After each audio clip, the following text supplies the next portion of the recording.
National Police Commissioner Fannie Masemola has urged police in the Western Cape to reclaim police stations captured by criminal elements.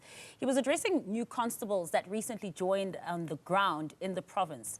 He also monitored the police disposing of large quantities of confiscated alcohol. Newzroom Afrika's Nasiphi Same has the latest for us live from there. Very good evening to you, Nasiphi. And as we've heard from the Transport Minister, from the RTMC, about just how the carnage is being caused partly by people driving under the influence. Indeed, Mas. I mean, if you're looking at the litres of alcohol that was destroyed this afternoon here in Cape Town, is quite a large volume looking at the short period, which is at the start of the Safer Festive Season campaign by SAPS, which was launched in October, up until the 15th of December. The police destroyed over 20,000 litres of alcohol, which were obtained from and confiscated from illegal establishments such as shebeens. And they are also indicating that during this period, over 9,000 arrests and cases were opened, and they vary from drinking in public, being drunk in public, which many might not know is a criminal offense, illegal dealing in liquor, illegal distribution of liquor, illegal micro and macro manufacturing of liquor, highlighting that alcohol is a crime or rather alcohol is quite the headache for police in many parts of the Western Cape.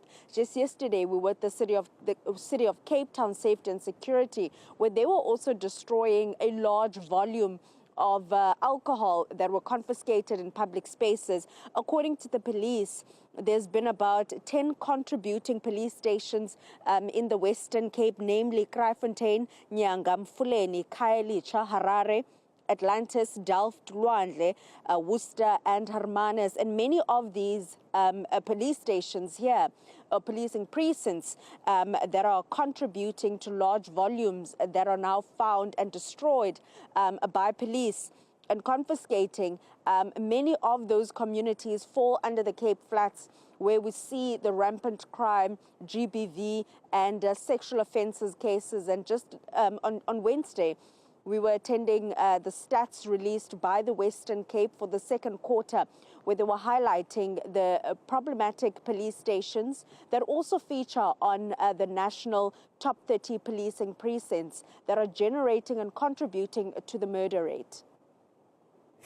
You know, Nasiphi, as you're also continuing with that as well, another thing that the police commissioner mentioned were criminal elements, and that these new officers should also play a role in making sure that these criminal elements aren't infiltrating police stations. Tell us a little bit more about that.